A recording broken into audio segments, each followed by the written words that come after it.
দেশব্যাপী আবারও গণবিক্ষোভের মুখে পড়েছে ইরান সরকার। সেই বিক্ষোভ থেকে উঠছে দেশটির সর্বোচ্চ নেতা আয়াতুল্লাহ আল খামেনির পদত্যাগের দাবি। স্থানীয় প্রশাসন পরিস্থিতি মোকাবিলার চেষ্টা করলেও এড়ানো যায়নি প্রাণহানি। উল্টো ইসরায়েল ও যুক্তরাষ্ট্রের সঙ্গে সম্ভাব্য সংঘাতের আশঙ্কা বাড়ছে তেহরানের। এমন প্রেক্ষাপটে বিক্ষোভ নিয়ন্ত্রণে ইরান সরকার সক্ষম হবে নাকি পতনই হবে শেষ পরিণতি, তা নিয়ে বিশ্ব রাজনীতির মঞ্চে চলছে তুমুল আলোচনা।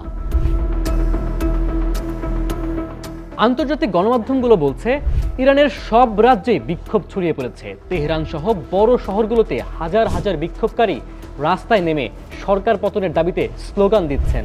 আর প্রকাশ্যেই এই বিক্ষোভের নাটের গুরু হিসেবে কাজ করছে যুক্তরাষ্ট্র ও ইসরায়েল। বিক্ষোভে এখন পর্যন্ত অন্তত 21 জন নিহত এবং 1000-এর বেশি মানুষকে গ্রেফতার করা হয়েছে। তবে আন্তর্জাতিক বিভিন্ন অধিকার সংগঠনের দাবি এই সংখ্যা আরও বেশি। টানা বিক্ষোভের মুখে সরকার ব্যাপক চাপের মুখে পড়লেও ইরানে এখনই ইসলামী শাসনের অবসান ঘটছে এমন সিদ্ধান্ত পৌঁছানোর মতো সময় এখনো আসেনি বলে মনে করছেন বিভিন্ন বিশ্লেষক। গত ডিসেম্বরের শেষ দিকে ইরানি মুদ্রায় বড় ধরনের পতন এবং জীবনযাত্রার ব্যয় বৃদ্ধির মধ্য দিয়ে চলমান বিক্ষোভের সূচনা হয়। তবে এই বিক্ষোভের পেছনে রয়েছে আরও গভীর সামাজিক ও রাজনৈতিক কারণ। এমন 4টি কারণ চিহ্নিত করেছেন বিশ্লেষকরা। 1 নম্বর কারণ, বাধ্যতামূলক হিজাব পরা সহ ধর্মীয় শাসন ব্যবস্থা কড়াকড়ি, যা নারী সমাজ ক্রমেই প্রকাশ্যে অমান্য করছে। 2 নম্বর কারণ, যুক্তরাষ্ট্রের নেতৃত্বাধীন কঠোর নিষেধাজ্ঞার মধ্যে ব্যাপক দুর্নীতি ও অর্থনৈতিক অব্যবস্থাপনা। 3 নম্বর কারণ, লেবানন, গাজা, ইরাক ও ইয়েমেনে প্রক্সি সশস্ত্র গোষ্ঠীগুলোকে সমর্থন দিতে বিপুল ব্যয় করছে ইরান। 4 নম্বর কারণ, পানি ব্যবস্থাপনায় সরকারের কেন্দ্রীয়করণ নীতি, যার ফলে দেশটি ক্রমেই খরার ঝুঁকিতে পড়ছে। চলমান আন্দোলনের সূচনা হয়েছিল মূলত বাজার ভিত্তিক ব্যবসায়ী ও দোকানীদের মাধ্যমে। তবে গত 1 সপ্তাহ ধরে এতে যুক্ত হয়েছেন বিশ্ববিদ্যালয়ের শিক্ষার্থী এবং বিভিন্ন আন্দোলন কর্মীরা। কেবল অভ্যন্তরীণ নয়, ইরান সরকার এখন নতুন করে বিদেশি চাপের মুখেও পড়েছে। যুক্তরাষ্ট্রের প্রেসিডেন্ট ডোনাল্ড ট্রাম্প বিক্ষোভকারীদের হত্যা না করতে তেহরানকে সতর্ক করে বলেছে যুক্তরাষ্ট্র যে কোনো পদক্ষেপ নিতে প্রস্তুত।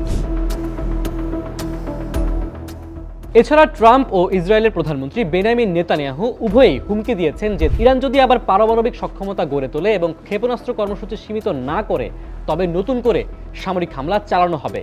এদিকে ডোনাল্ড ট্রাম্পকে অত্যাচারী ব্যক্তি হিসেবে উল্লেখ করে তাকে ক্ষমতাচ্যুত করার হুঁশিয়ারি দিয়েছেন ইরানের সর্বোচ্চ ধর্মীয় নেতা আয়াতুল্লাহ আলী খামেনি। ইরানের বিক্ষুব্ধ জনতাকে নাশকতাকারী বলেও উল্লেখ করেন তিনি। শুক্রবার দুপুরে রাষ্ট্রায়ত্ত টেলিভিশন চ্যানেলে দেওয়া ভাষণে তিনি বলেন, ইতিহাস সাক্ষী আছে যে অত্যাচারীরা বেশি দিন ক্ষমতায় থাকতে পারে না। ফারাও, নমরুদ তাদের আগ্রাসী মনোভাবের জন্য ক্ষমতায় টিকে থাকতে পারেনি, ট্রাম্পও পারবেন না। জনগণের এই সরকার পতন আন্দোলন সফল হবে না দাবি করে খামেনি বলেন, সবারই জানা থাকা উচিত যে এই ইসলামিক প্রজাতন্ত্র লাখ লাখ সম্মানিত মানুষের রক্তের উপর প্রতিষ্ঠিত হয়েছে। নাশকতাকারীদের তৎপরতায় এই সরকারের পতন ঘটবে না। বছরের পর বছর ধরে ইরানের মুদ্রা, ইরানি রিয়েলের অবনতি, অসহনীয় মূল্যস্ফীতি এবং জীবনযাত্রার ব্যয় ব্যাপকভাবে বাড়তে থাকায় নাভিশ্বাস উঠছিল ইরানের সাধারণ জনগণের।